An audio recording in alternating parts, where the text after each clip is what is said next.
him for the first time, and because we had common interest of studying olfaction. And since then, he also has been changing what he's studying, but not so much. But still, we overlap our interests. So I'm very much interested in what he's doing all the time. So he was a graduate student in Tohara's lab. Tohara is one of the persons who identified ligand for particular odorant receptors. And he is really the pioneer. And he developed this in vitro system to identify ligand for each odorant receptor. But what Yuki did was to combine in vivo assay with identification of odorant receptors so that he combined calcium imaging in vivo and then identified receptor neurons by retrograde relabeling and then cloning the gene. So it's such an elegant method that really gave us very precise information about how this olfactory system works. And since then, he moved to UCSD, joined Charles Zucker's lab, and here he continued to work on chemical receptions. In particular, he started studying sodium perception. And that's kind of a continuation of what he did in Tohara's lab, but where in UCSD, he identified different pathways for regulating behavior by salt. And what's interesting about this is salt can have both appetitive and aversive effects. In particular, if in high concentration of salt is very aversive, but the pathways involved in this processing was not known. And his work elegantly demonstrated that salt activate with high concentration bitter and sour taste pathways. And that's one of the pathways that lead to aversion to high concentration of salt. And then his interest slightly shifted to the control of the basic drive of the thirst. Maybe it's related to his interest in salt. In Charles Zucker's lab, especially after he moved to Colombia, Yuki demonstrated this particular part of the brain, SF, he's going to talk about it, regulates thirst. And then he's following up that study and extending that in a very interesting way. So I'm very excited to hear his recent work. Thank you now for inviting me and then kind introduction. So I'm going to talk about fluid balance and appetite today. And this image is, I'm glad that I can use it. It's rejected by the, the journal cover, so I can now, kind of reuse it. In general, my lab is interested in how the brain integrates the peripheral sensation, like the taste and the olfaction, including all those things, and then also internal state, like hunger, thirst, and then how the brain now integrates both internal and external information to drive the appropriate behavior, like sleep, eating and drinking. And then that's fundamental function of the brain for any speed organisms, right? And as a simple example, we study body fluid regulation, which is a balance between water and then sodium in the body. Right? And then I'm sure everyone experienced this, but once you lose body, the water from the body, then of course the brain detect that you lost water from the body, then triggers the appetite. Then you start tasting water. Then you start drinking water, which now put the internal state back to normal, right? And this is the same thing when you now lose sodium from the body. Then the brain detects and triggers sodium appetite and eat sodium, and this now brings back to the normal, right? So this is precisely control of the brain.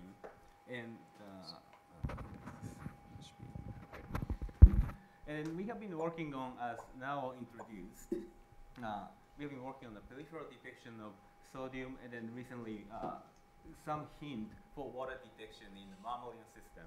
But we have, I have no time to go over these things, so I just introduce this. Mainly, I'm going to talk about some published work for thirst system and how the brain regulates drinking behavior. And then, in majority of my talk will go into the sodium appetite, which is still unpublished data. So, in the brain, of course, thirst and drinking behavior is so fundamental. So this has been attracting a lot of attention.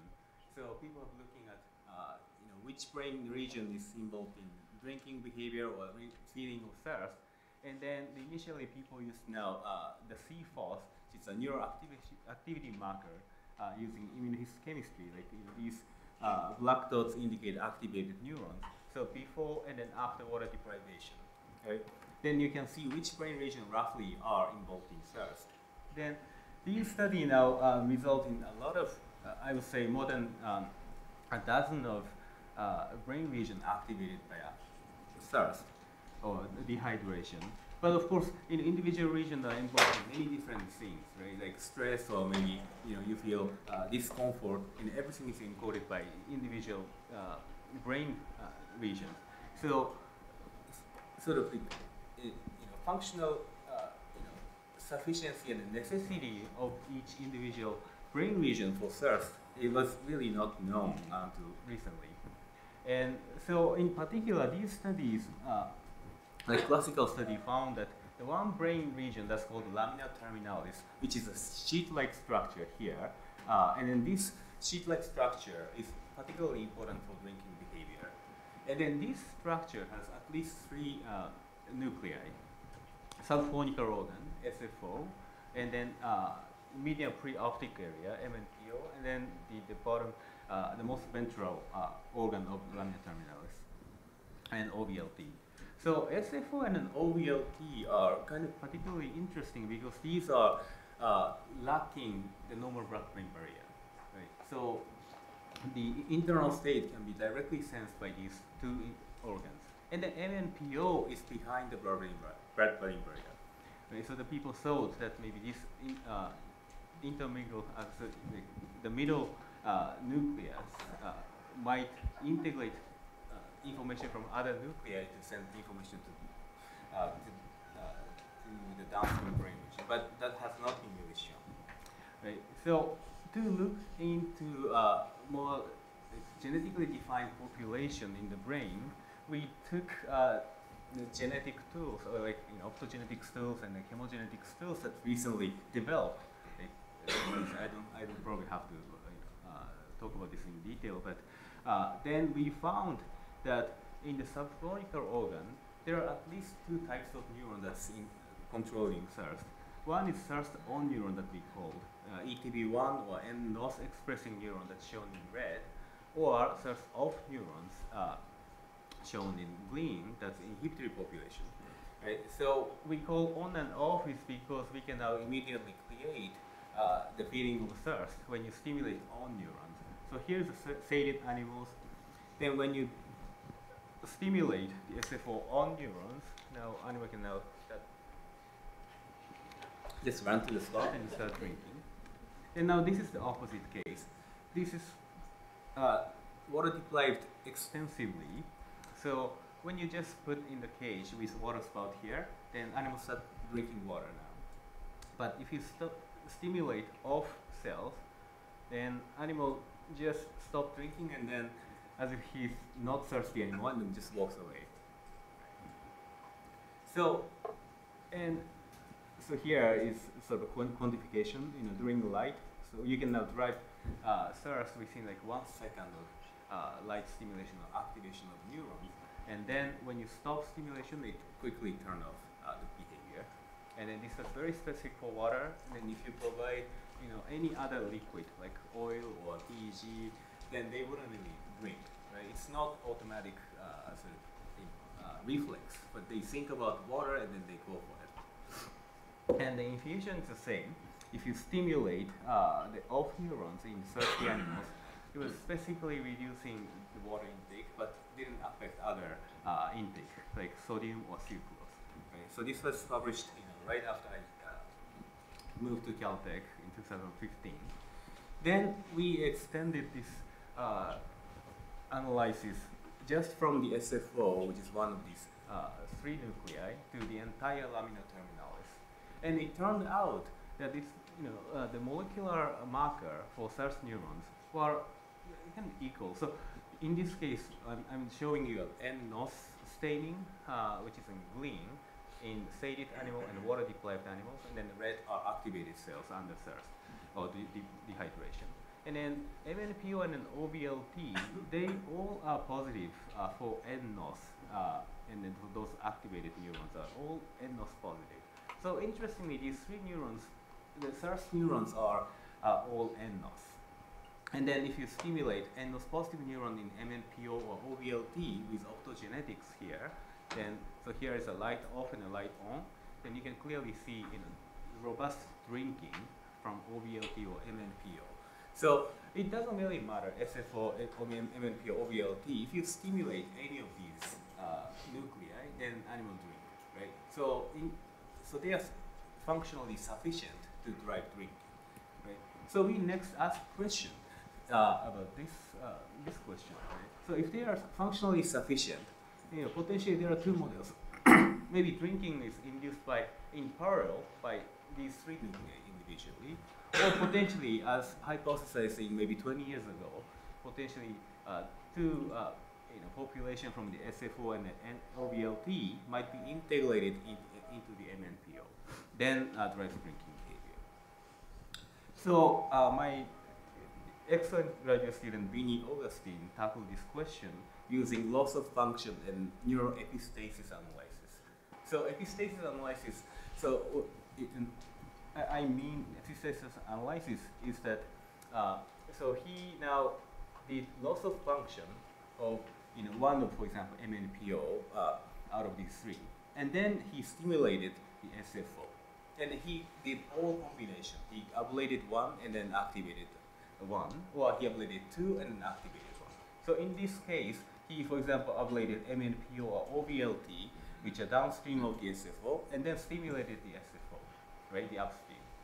Or the opposite, you can now ablate the SFO and then activate the downstream population, right? So here is the example of ablation experiment by caspase. So you can specifically ablate neuron that's that targeted, for example, in the MNPO case, and then with OVLT intact. And in this case, MNPO intact and then OVLT is completely ablated.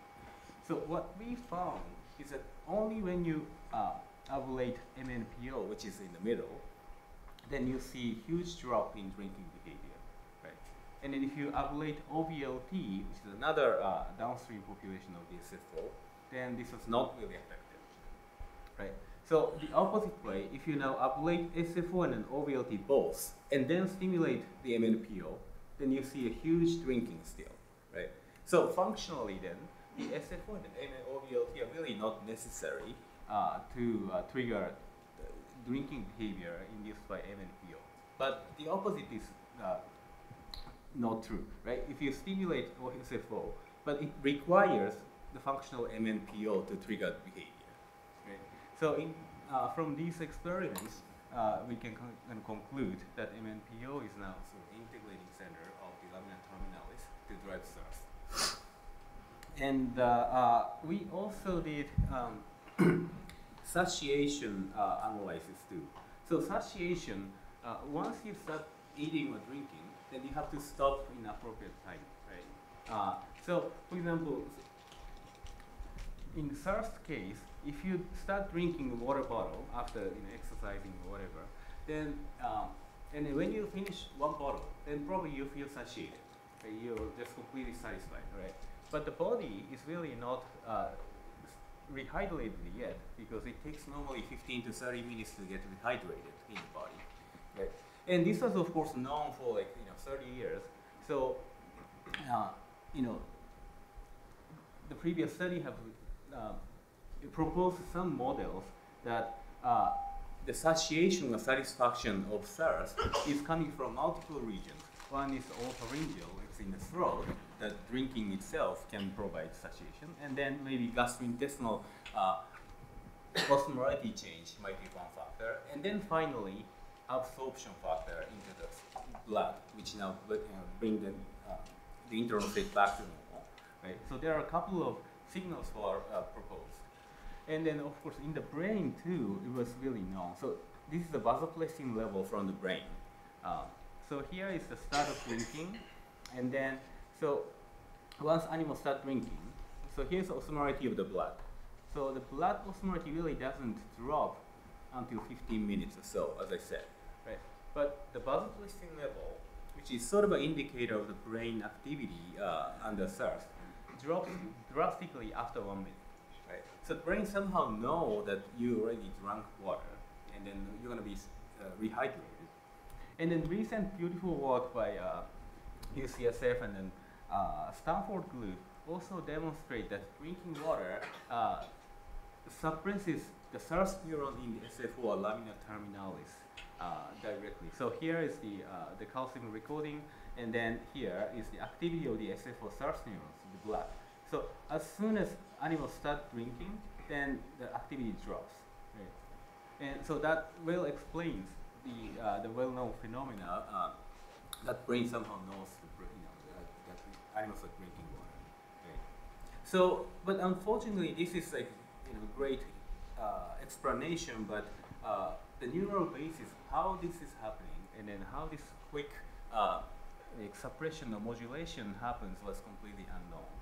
So the same, my student Vinny also tackled this question by hypothesizing that potentially this quick satiation signal is coming from upstream, just inhibitory neurons, right? Then he did upstream tracing from the SF4 thirst neurons, and then identified multiple upstream inhibitory neurons, and then so he found that MNPO inhibitory neurons provide the most robust inhibitory signal to the thirst neurons. So then he did a lot of experiments using RNA-seq and then identifying molecular marker, and then in the end he found that GLP-1R, so GLP-1R CLE is a great marker for inhibitory population in the MNPO inhibitory neurons. So here's an in situ that clean is showing that inhibitory population, and then the red is the GLP-1, right? So then we have a now marker to manipulate or record from those.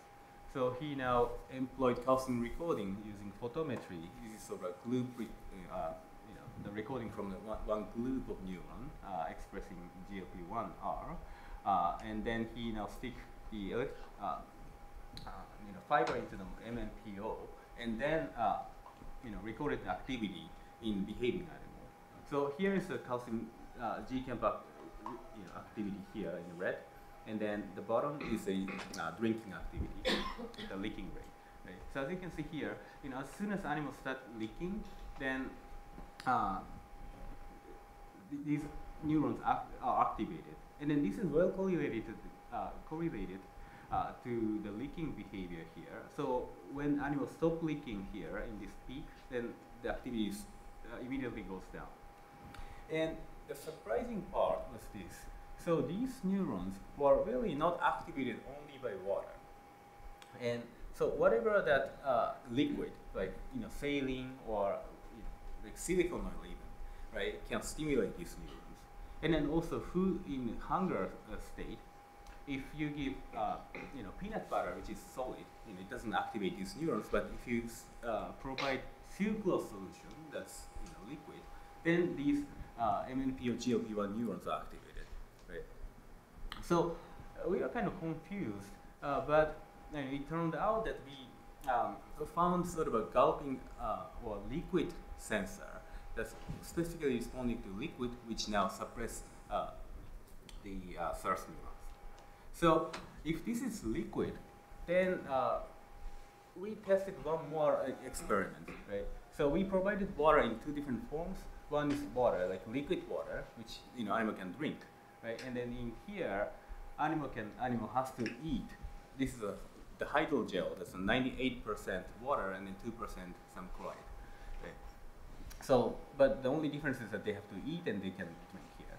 And then if you look at the GCAP signal, then the water, the liquid water can only produce a robust response, but when they eat water, then there's really no response.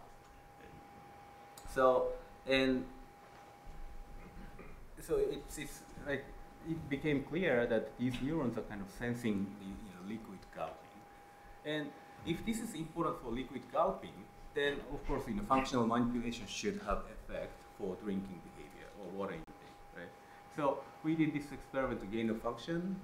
So if we stimulate these satiation neurons, quick satiation neurons, then the animal in the water deprived case, we can now drastically suppress the amount of water intake, and then without affecting food intake. And then if we do opposite manipulation, the loss of function, then so here's a normal animal drinking within 30 minutes. But if you now silence these neurons, now animal overdrink, and then it will almost like a double the amount.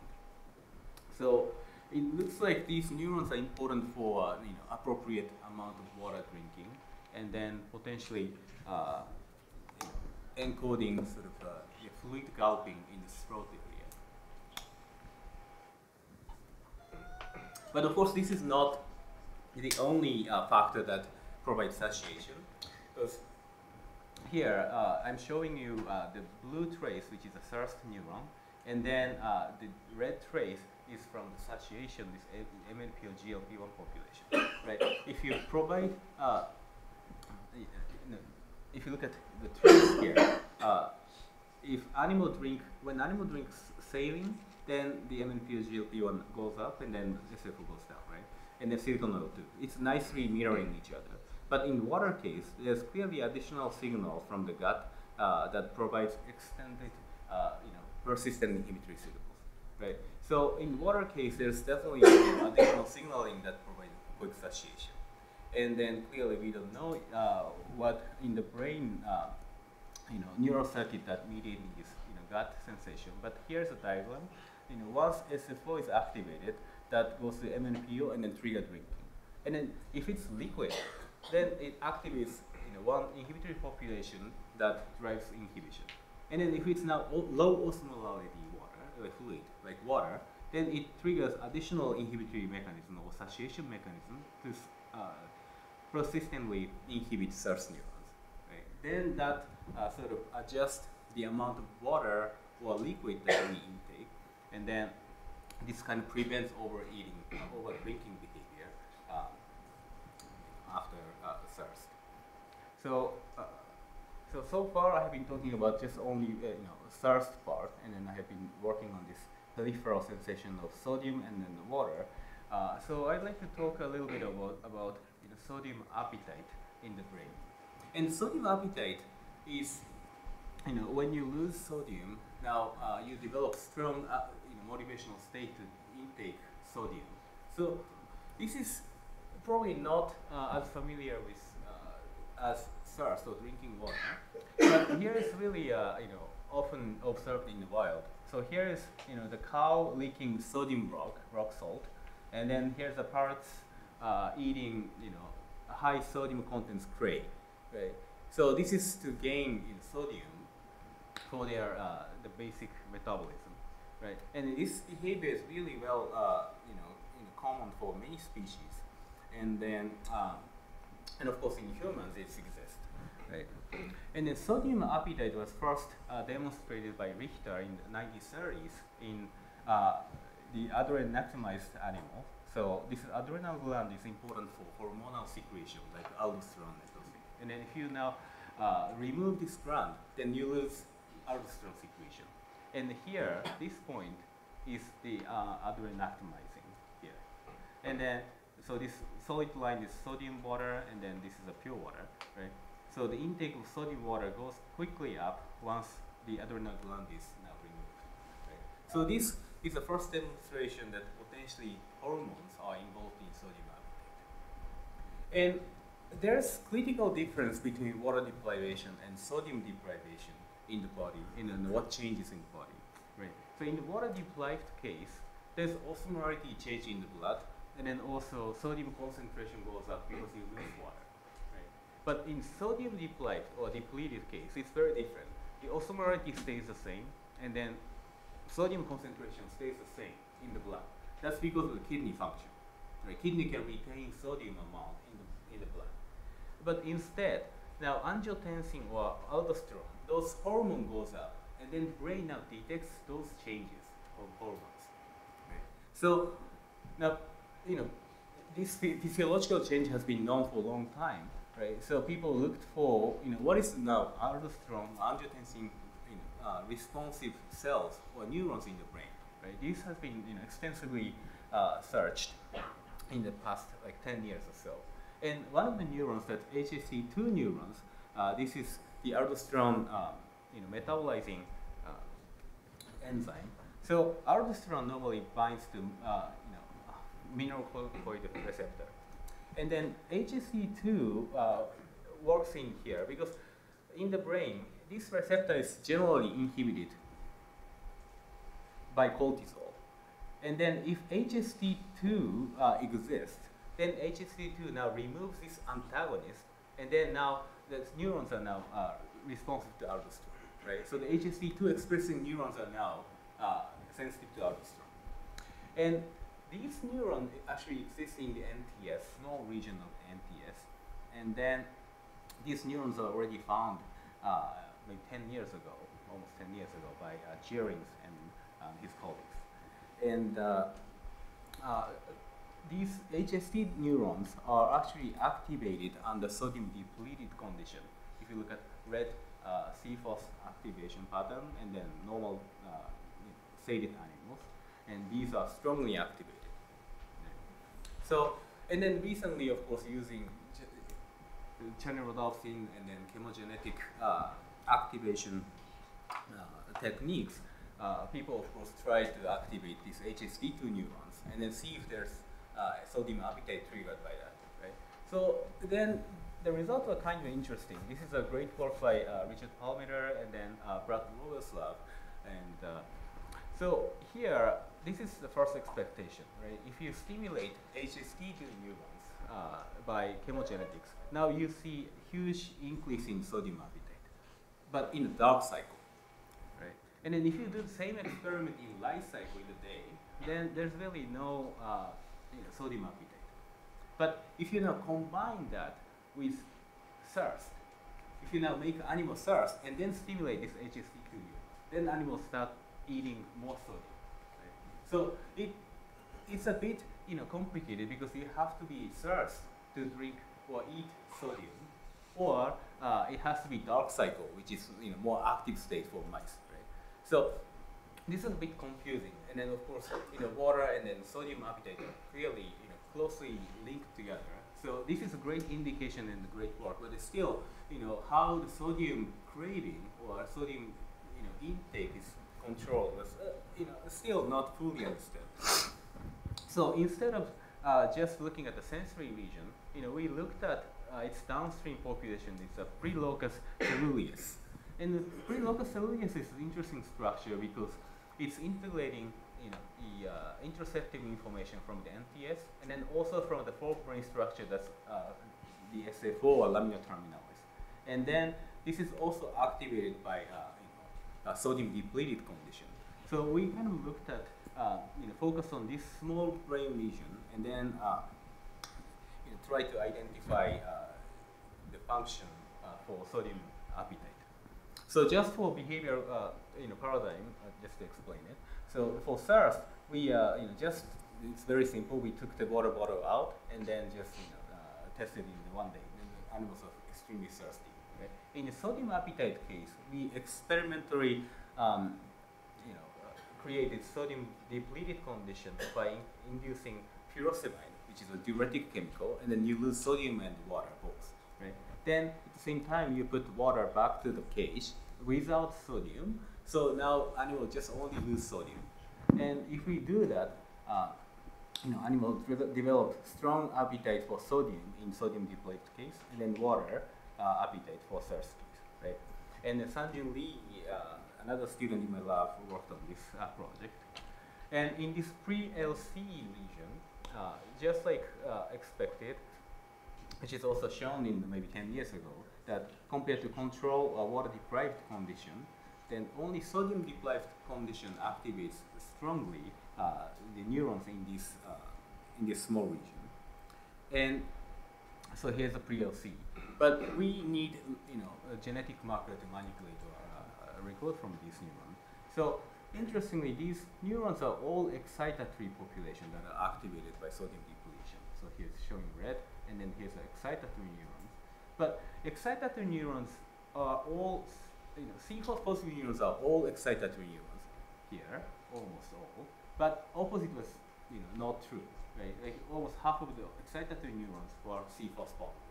So clearly something else, the excitatory neurons, which is not activated by sodium depletion, existing here.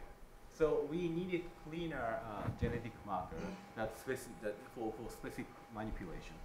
So here is a prodinolphin expression pattern in the same area, right, in the green. And if you now compare the expression pattern, it's almost completely overlapping with C-FOS that's induced by sodium depletion. And interestingly, this p-dime strain was provided by Brad Lowell at Harvard, so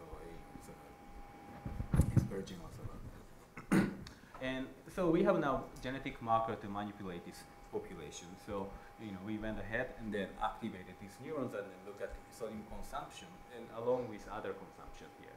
So if you now stimulate this population, and then here's the time, and then this is a Lick number, and here if you provide 0.5 molar sodium chloride, 0.5 molar sodium chloride is almost like ocean water, right? It's like very salty, and then you never want to drink it, right? And then compared to empty and the water bottle, they show very strong sodium appetite. And this is very specific for sodium, and then also it doesn't really it's not affected by concentration. So even if it's low concentration, animal consume a lot of sodium, and then medium concentration, animal consume a lot of sodium. And then also, like I said, and this appetite was completely independent of dark cycle, light cycle, or male, female. It doesn't really matter when and then which animals you use. You always drive strong sodium appetite. And then this is very specific for sodium ions, because if you give potassium chloride, which is not really salt, right, then you lose the animal's preference drastically. And then if you put now amylolide, which is a blocker of sodium taste receptor, which I'm going to talk about later, then you lose the appetite, right? So here, but I think I was really not convinced by this result, because in just like Richard Palmera and then Brad Lowell's case, this is sodium water, right? Sodium. So it's really possible that appetite is toward pure sodium, or potentially sodium plus water, because it's 99% of this solution is water, right? And then also more sodium intake is not convincing, because it might be just tolerating high sodium concentration. Right? Maybe if you now suppress the abrasive pathway of sodium, then you get more and more sodium consumption. Right? So I told my student that if you want to publish this, let me just show me animals just eating rock salt. Right? Then he came back to me the week after, and here is it. Right? This is a rock salt, and then here is a pre-LC application. Then if you now stimulate rock salt, pre-LC, grab rock salt and start with. Then whenever you just stimulate this automatically. Then it was at least convincing. And then he did the opposite experiment, which is a loss of function here. And in here, he used IC++ to inhibit these neurons. And then when he did that, the animal lost significant amount of sodium appetite. And then they consumed much less sodium. But it didn't affect the water appetite. Right? And then, of course, EYP didn't really affect anything. So from this result, it was it's very clear that these neurons are important for driving sodium appetite, and then also it's necessary for the proper amount of sodium intake. Right? Then so here's it's just the quantification of rock salt. So it's just a plus light minus light. Right? Okay. So and then the recent study in hunger and thirst, it's been shown that activation of appetite neurons are kind of aversive, because of course you don't want to be hunger or thirst, and then people found that activation of hunger neurons, thirst neurons drive negative values, right? So we asked if this is the same for sodium appetite neurons, and if we now activate pre-LC sodium appetite neurons in one side of this two chamber in place preference test, right? Then we tested if animals hate it or like it. So in here, if you stimulate in one side, animal clearly preferred the other side of the chamber, and so this suggests that activation of pre-LC neurons are aversive. Right? Then we did additional experiments that we gave continuous stimulation to sodium appetite neurons, and then only when animal press the lever, then this stimulation stops for 20 seconds. Right. So the animal has to now press lever to stop that stimulation. And then the assumption is that if that's negative, then animal would work to stop it. Right? So here's the real result. So it looks like animal just keep pressing the lever and then keep stopping the stimulation and throughout the session. So these two experiments clearly show that it's like the sodium appetite neurons transmitting this negative or aversive valence to animals. So, but the taste. So, like Nao said, I have been working on taste in the postdoc work, and like clearly, there's one of these 5 basic tastes are in mammals are for sodium, the sodium ion, and it's been known that putting sodium on the tongue is clearly satiating to humans or in any animals, right? So when you put potato chips on the tongue, and in this clearly you feel better, right? It's not like like the mechanism is completely unknown, but there's some anecdotal evidence that potentially the sodium taste has satiating effect to the brain, right?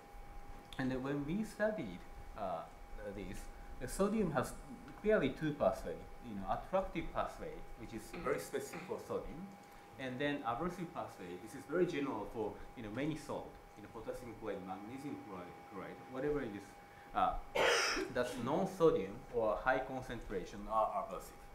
And then these are very different, clearly different pathway mediating these 2 responses.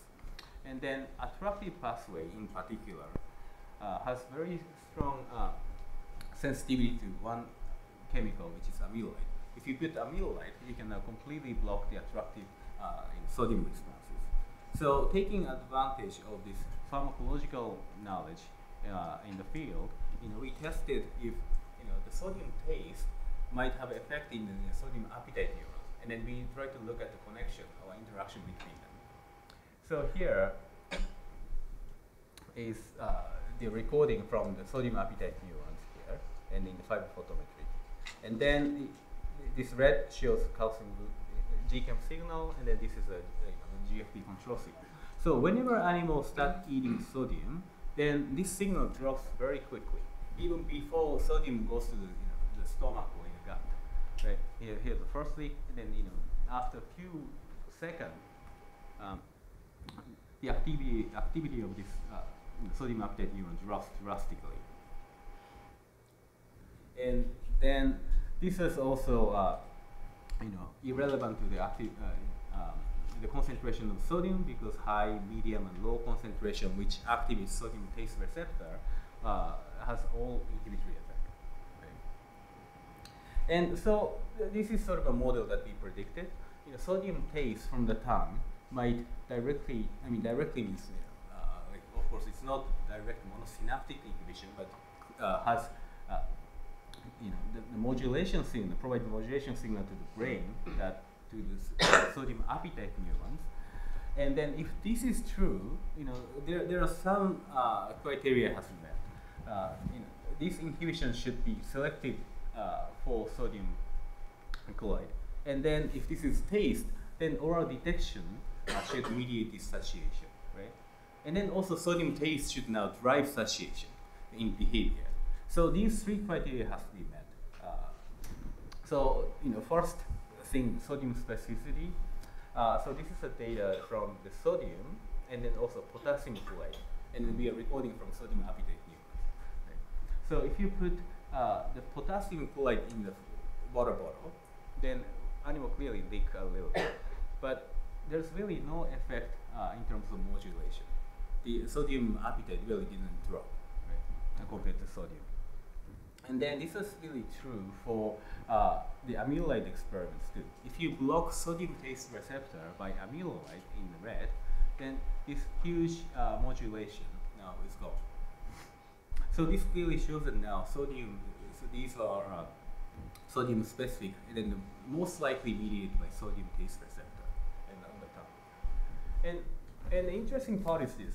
So if you give just 1 second sodium access, just 1 second, and then you close the shutter, right? So then the activity of the sodium appetite neuron drops in for more than like 5 minutes. It's slowly, gradually coming back, but it has a very long-lasting effect. Right? So whenever you taste it, then it's sufficient to provide satiation. And then the second thing is the oral detection of mediate satiation. Like if this is taste, then of course oral detection is necessary. But like our experiment really doesn't allow us to separate the possibility of oral or non-oral, because if you drink sodium or eat sodium, that goes directly to the gut and then that stimulates, right? So we did now intragastric infusion of sodium experiment, which is while recording from sodium appetite neurons. So here is a before and after infusion of liquid, which makes sure that this IG is working. So this is what we did. We deprived sodium and then recorded and then provided sodium from oral or IG. But in IG case, you can skip the oral contact with sodium, right? So this is really the control still. So if you put oral sodium from here to here, from 0 to 10 minutes, then whenever animals start eating sodium, then it activity drops. But surprisingly, if you infuse sodium, the same amount of sodium water in IG, then this drop or modulation really gone. Okay. So there's some noise here in anything, but this is because of some surprise when you infuse liquid in the stomach. Right? But at least this modulation seems to be gone after infusion of sodium chloride. So the sodium ingestion per se is really not important for modulation, but the sodium contact to the oral cavity is important for this modulation. Right? And then finally, if this is important for satiation, then oral contact should provide really satiation and stop eating sodium, right? Sodium appetite. So here's what we tested. Again, using the intragastric infusion of sodium, and so we first gave oral or IG sodium, the same amount of sodium to animals, and then after that we measured, the residual appetite. If oral is just enough to suppress the appetite, then animal wouldn't, eat any more sodium. Right?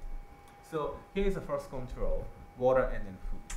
If you provide water IG or water oral, compared to thirsty animal, in either case, you can suppress water appetite in this case. That really means that oral factor and then gastric factor is important for satiating water appetite, right? And the food case is the same. If you put glucose, energy in IG, then you can suppress food in the food intake, right? In sodium case, it's very opposite. If you put sodium chloride in the IG route, then it really didn't suppress sodium appetite. But only when you provide the oral sodium chloride, and you can now suppress the appetite. Right? So this tells that it's clearly different from other appetites like thirst or hunger, and the sodium appetite is really dependent on detection of sodium for satiation. And here, and so we found that clearly coming from the taste, but it's really not known where in the brain that provides this modulation signal. So we searched for the region that's providing this inhibitory modulatory signal to the sodium appetite neurons, and then we used rabies tracing from this sodium appetite neurons to upstream brain region of the PLC.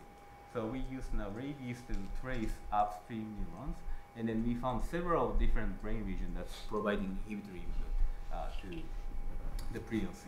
And then one of them, that's BNST, that's sort of for brain structure that's important for any behavior and motivated behavior. And then we found that it's just a coincidence, but the P9, the same population, the same genetic marker provide, so in this case, these are inhibitory population, provide inhibitory signal to the PLC neurons.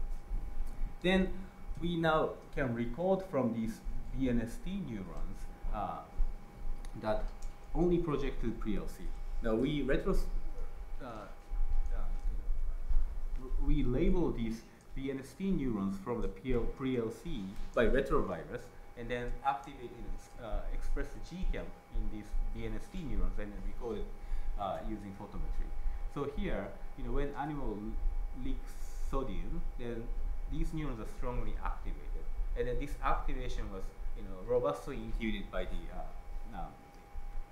antagonist or inhibitor of sodium taste receptor. Right? And these are inhibitory populations. So activation of these populations, clearly provide inhibition to the thirst neurons. And then it looks like it's dependent on taste of sodium. Right?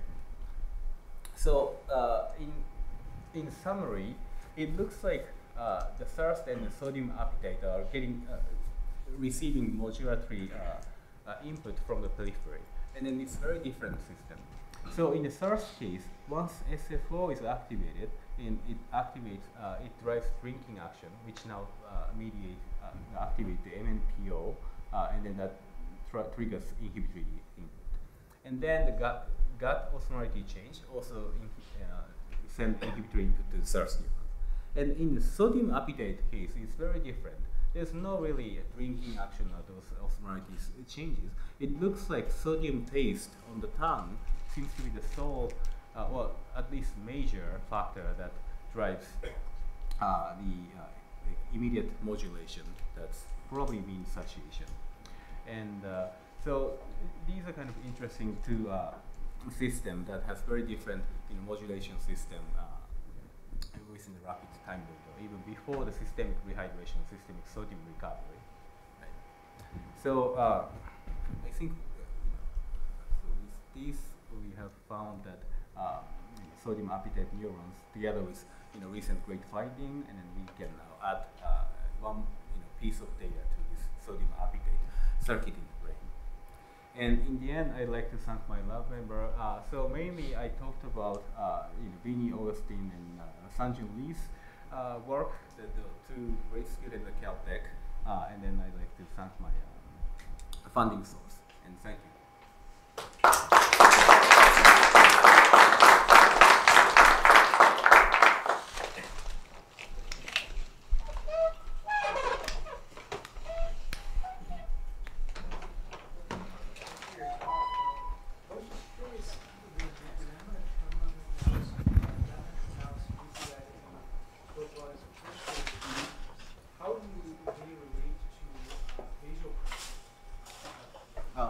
So vasopressin neurons are getting input from all of these lamina terminus nuclei, and if you stimulate any of lamina terminus nucleus, right, so then you get activation in vasopressin neurons in the PDN or SON both. Yeah, and it looks like it's connected. Yeah. Yes. I actually have two questions. The first. First, can you say anything about the molecular basis by which water is sensed? How does the body know the osmolarity of the blood? You mean the brain? Yeah, yeah. Okay, so there are a couple of molecules that's proposed. So, for example, TRP channel in the SFO are responsible for sensing this osmolarity change. So osmolarity change goes up, and then these channels now are activated, and then that fires cells. And then that could be one factor that triggers SARS. It is still a bit unclear if that's really true or not, because some study that knocked out TRPV1 or TRPV4 that's proposed, and then they see normal behavior. Right? But there are some molecule that's involved, suggested as involved in the sensor, and then also angiotensin 2 receptor is clear candidate that if you stimulate those receptors, and then you can And then my other question was, can you explain the physiological basis for why sodium regulation is so important, but other ions like potassium and chloride and calcium aren't part of our sort of physiological sensing and things that we go out to see? Yeah, so that's a great question, I think. So physiologically, sodium is a major ion in the blood stream, right? And then also that's used for all action potential and then everything. So but at least this is like the vast majority of any other ions. And then I think equally those trace amount of other ions like calcium, magnesium, those are important. But I think in the real world, if you eat sodium, it's really rare that you eat sodium rock. Right? If you eat sodium, then it comes with some other ions normally. Right? So I think there's really no need for to develop sensor or appetite for other ions. So I think if you develop one system for sodium, that's probably sufficient for animal. I mean, that's pure speculation. It's really hard to prove, right? But yeah. So and it's also interesting that this modulation, the sodium appetite modulation, is very quick, right? By putting on the tongue is enough, right?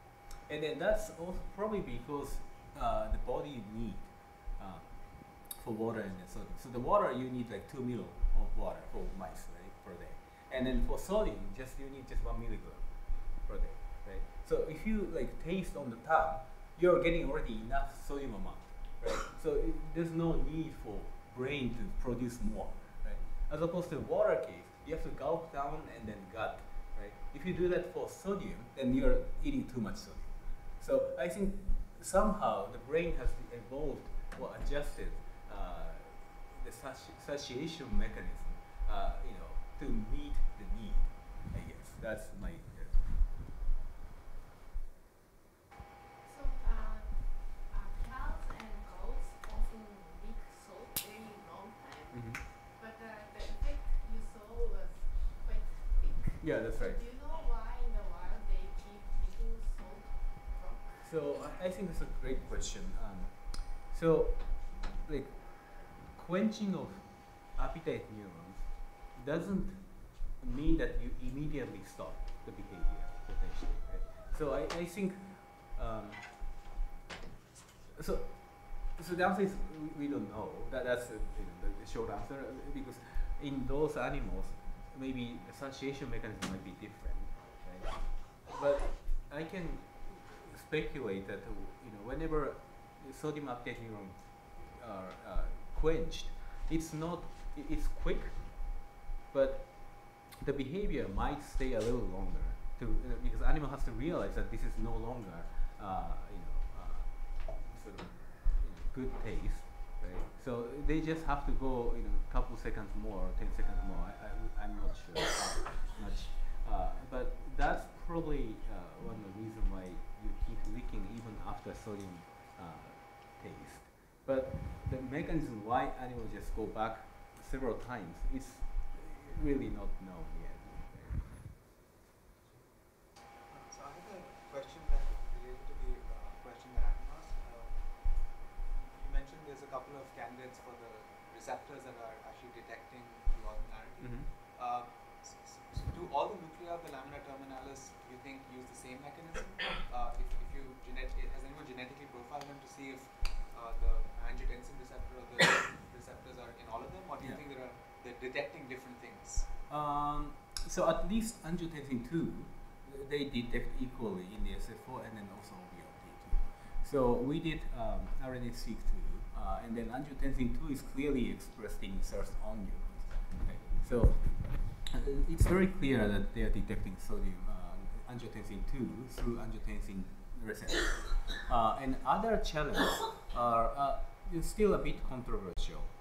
Some molecules are expressing the OVLT, and then that's functioning as, but that's not still solid enough to conclude anything. So that's the reason why we don't really know the same mechanism is working in both. So that's.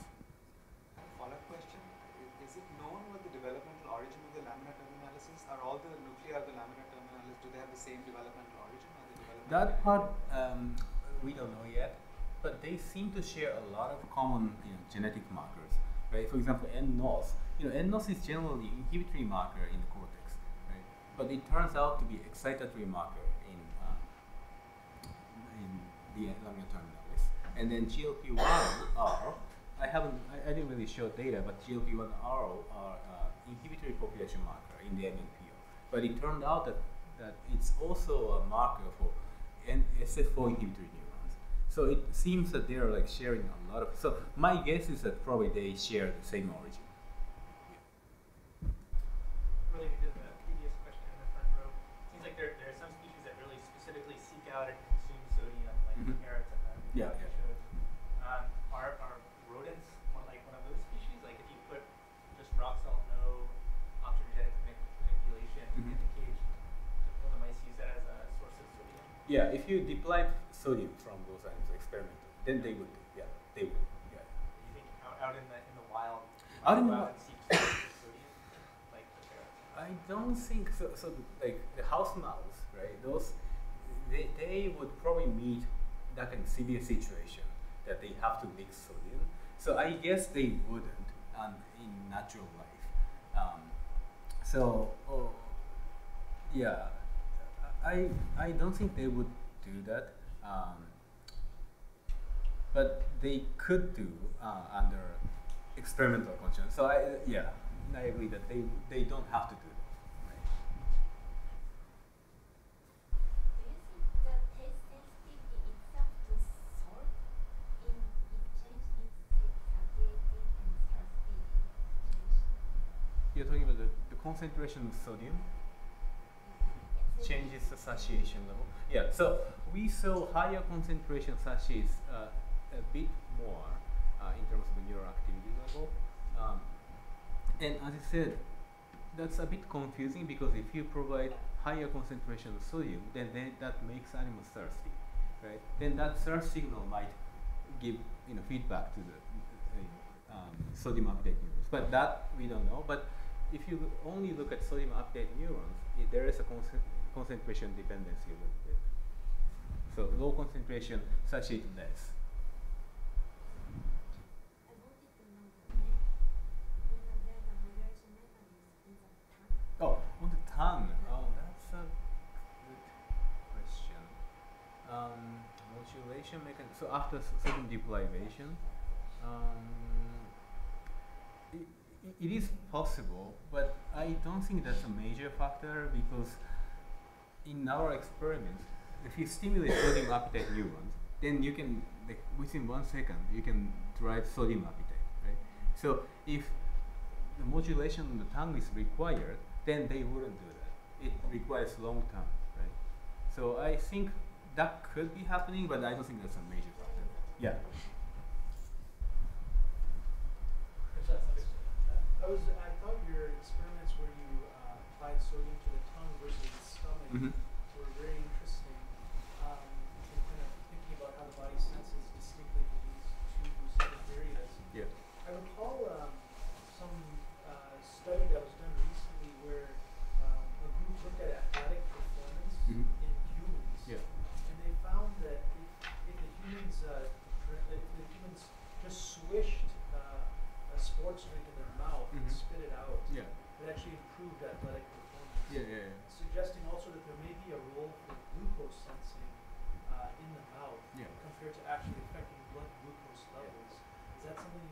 yeah, that's interesting. Yeah.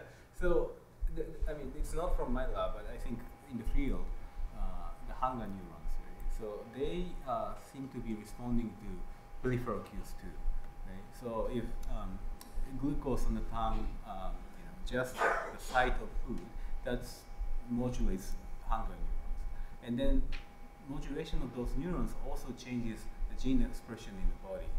So it is possible that just putting glucose or sodium, whatever, on the tongue, and then you feel it, right? That changes the brain activity that ultimately changes the physiology in the body. Yeah, it is definitely possible, and then that's what I believe that's